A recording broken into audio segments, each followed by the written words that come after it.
मौत के मुंह से वापस आने का तो आपने यकीनन सुना होगा, लेकिन मौत के पेट से वापस आने का आपने कभी नहीं सुना होगा। मैं आपके लिए लेकर आया हूं एक ऐसा सच्चा वाकया जिसमें एक खातून मौत के मुंह से नहीं बल्कि मौत के पेट से वापस आई थी। जी हां दोस्तों, एक ऐसी औरत की सच्ची कहानी जिसके दिल की धड़कन मुकम्मल तौर पर थम चुकी थी, जिसका सांस भी रुक चुका था, जिसके जिस्म के तकरीबन तमाम पार्ट्स काम करना छोड़ चुके थे। उसके जिस्म का दर्जा हरारत आखिरी हद से भी 2 गुना नीचे चला गया था। डॉक्टर्स ने उसको क्लिनिकली डेड डिक्लेयर कर दिया था, लेकिन उसके बावजूद वो जिंदा बच गई थी। मगर ये सब हुआ कैसे, आइए जानते हैं।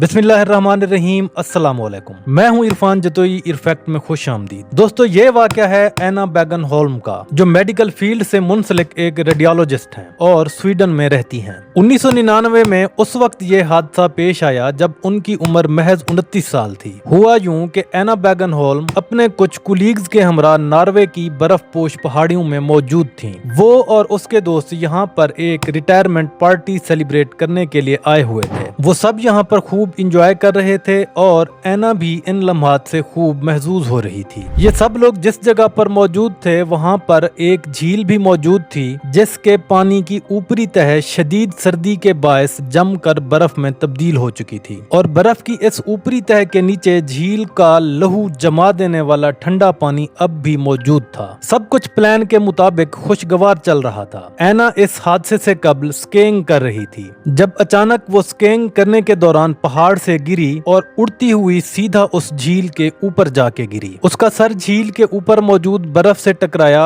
और बर्फ की ये तह इस टकराव के बाद टूट गई और उसमें एक सुराख बन गया। एना इस सुराख के जरिए उस झील के अंदर गिर गई, लेकिन उसके पांव पर मौजूद स्कीज बाहर बर्फ में फंस गए और वो उल्टी होकर उस झील में लटकने लगी। दोस्तों, खुशकिस्मती से एना जिस जगह पर गिरी थी वहाँ झील के ऊपर मौजूद बर्फ की तह और नीचे मौजूद पानी के दरमियान एक छोटा सा गैप भी मौजूद था और यूं एना के सांस लेने के लिए वहाँ पर ऑक्सीजन तो मौजूद थी, लेकिन बेहद कम मिकदार में। आप यकीनन ये सोच रहे होंगे कि बर्फ की तह और पानी के दरमियान ये गैप कैसे बन गया। तो दोस्तों, यहाँ वजाहत करता चलूं कि ये एक फितरी अमल है। बर्फ जमने के दौरान बाद औक़ात थोड़ी सी हवा बर्फ के नीचे ट्रैप होकर फंस जाती है, जिससे बर्फ के अंदर ये गैप बन जाते हैं और इन गैप्स को एयर पॉकेट्स कहा जाता है। एना भी जिस जगह फंसी थी वहाँ खुशकिस्मती से उसको एक एयर पॉकेट मिल गई थी, जिससे उसका सर भी पानी में डूबने से बच गया था और उसके सांस लेने के लिए ऑक्सीजन भी दस्तयाब थी। लेकिन दोस्तों, ये ऑक्सीजन बेहद कम मिकदार में थी। एना ने मौसम और इलाके की मुनासबत से गर्म लिबास तो पहना हुआ था, मगर वो लिबास भी उस वक्त नाकाम हो गया था क्योंकि उल्टा लटकने के दौरान उसके जिस्म के कुछ हिस्से उस लिबास से एक्सपोज हो चुके थे। यूं वो इस खौफनाक ठंडी और महदूद ऑक्सीजन वाली जगह पर बुरी तरह फंसकर मुकम्मल तौर पर बेबस हो चुकी थी। दोस्तों, एना के साथ मौजूद उसके साथियों और कुलीग्स ने एना को बचाने की और वहां से निकालने की भरपूर कोशिश की, लेकिन वो इस बुरी तरह से फंसी थी कि उसके तमाम दोस्त मिलकर भी उसको वहां से निकालने में नाकाम रहे। यूं मजबूरन उन्होंने इमरजेंसी कॉल करके रेस्क्यू सर्विस को इस हादसे के बारे इतला दी। इतला मिलने के बाद रेस्क्यू सर्विस 1 घंटे के बाद वहां पहुंची और एना इस दौरान मुतवातिर इस ठंडी और महदूद ऑक्सीजन वाली जगह पर फंसी रही थी।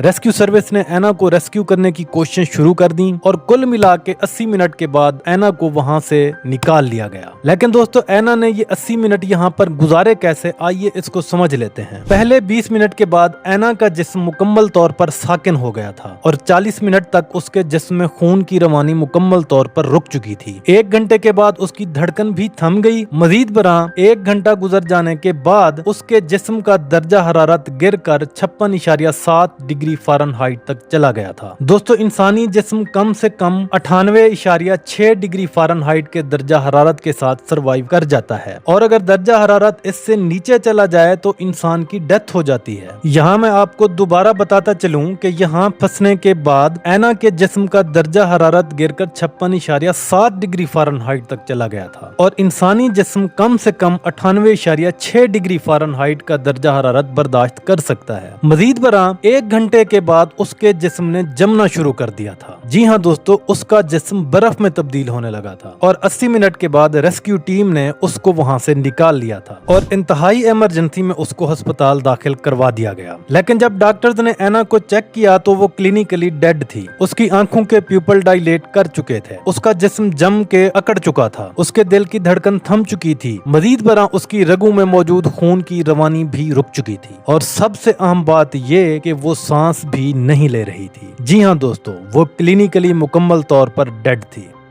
डॉक्टर्स ने एक मुबहम सी उम्मीद पर उसका जिस्म जो बिल्कुल बर्फ की तरह सर्द हो चुका था उसको गर्म करने का फैसला किया। डॉक्टर्स ने सबसे पहले CPR किया और उसको ऑक्सीजन मास्क भी लगाया गया। ताहम डॉक्टर्स जब उसका जिस्म गर्म करने में नाकाम रहे तो उसको ऑपरेशन थिएटर में शिफ्ट कर दिया गया और एक मशीन की मदद से मसनूई तरीके के साथ खून की रवानी दी गई ताकि उसका खून गर्म हो सके। दोस्तों, मुसलसल 2 घंटे तक एना ने कोई रिस्पॉन्स नहीं दिया और वो इसी तरह क्लिनिकली डेड रही। ताहम 2 घंटे के बाद उसका मेटाबॉलिज्म बेहतर महसूस किया गया और उसके जिस्म का दर्जा हरारत भी बेहतर होने लगा था और 24 घंटे गुजर जाने के बाद उसके दिल ने भी धड़कना शुरू कर दिया। जी हाँ दोस्तों, 24 घंटे तक उसकी दिल की धड़कन रुकी रही थी और आहिस्ता आहिस्ता उसके जिस्म के दूसरे अहम ऑर्गन्स मसलन गुर्दे, जिगर और फेफड़े भी काम करने लगे। दोस्तों, एना के ऊपर 100 डॉक्टर्स की मुख्तलिफ टीमों ने काम किया था, जिनमें से कमोबेश हर डॉक्टर ने 9 घंटे तक ड्यूटी की थी। दोस्तों, इसके बाद भी एना 35 दिनों तक वेंटिलेटर पर रही थी। एना को जब होश आया तो गर्दन से नीचे उसका तमाम जिस्म मुकम्मल तौर पर मफलूज हो चुका था और वो इस वजह से अपने साथी दोस्तों से काफी रंजीदा थी कि वो उसको ना बचाते, क्योंकि वो इस मफलूज जिस्म के साथ नहीं जीना चाहती थी। इसके अलावा एना के गुर्दे भी इंतहाई हद तक नाकाम हो गए थे, वो ठीक काम नहीं कर रहे थे। इसलिए उसके होश में आ जाने के बाद भी एना को मजीद 2 माह तक ICU में रहना पड़ा था। लेकिन दोस्तों, आपको ये जानकर हैरत होगी कि इसके बाद एना बैगनहोल्म आहिस्ता आहिस्ता ठीक होने लगी और कुछ अरसे बाद उसका मफलूज जिस्म भी ठीक हो गया और 140 दिनों के बाद वो बिल्कुल पहले की तरह नॉर्मल हो गई थी और अपनी ड्यूटी पर आ गई थी। और आज एना अपने उन दोस्तों की शुक्रगुजार है जिन्होंने उसकी जिंदगी बचाई थी। दोस्तों, ये केस मेडिकल साइंस का वाहिद केस है जिसमें मरीज ने जिस्मानी दर्जा हरारत इतना गिर जाने के बाद भी सरवाइव किया था और ये केस मेडिकल टेक्स्ट बुक्स में भी काफी डिस्कस किया गया है। BBC, CNN और बहुत से फेमस जर्नल ने इस स्टोरी को कवर किया है। लेकिन आप ये सोच रहे होंगे कि आखिर वो जिंदा कैसे बची। तो दोस्तों, यहाँ आपको बताता चलूं कि डॉक्टर्स के मुताबिक जब वो नीचे गिरी थी तो वहाँ ऑक्सीजन महदूद थी, इसलिए उसके मेटाबॉलिज्म ने अपने आप को इस हिसाब से एडजस्ट कर लिया था और उसका दिमाग मरने से पहले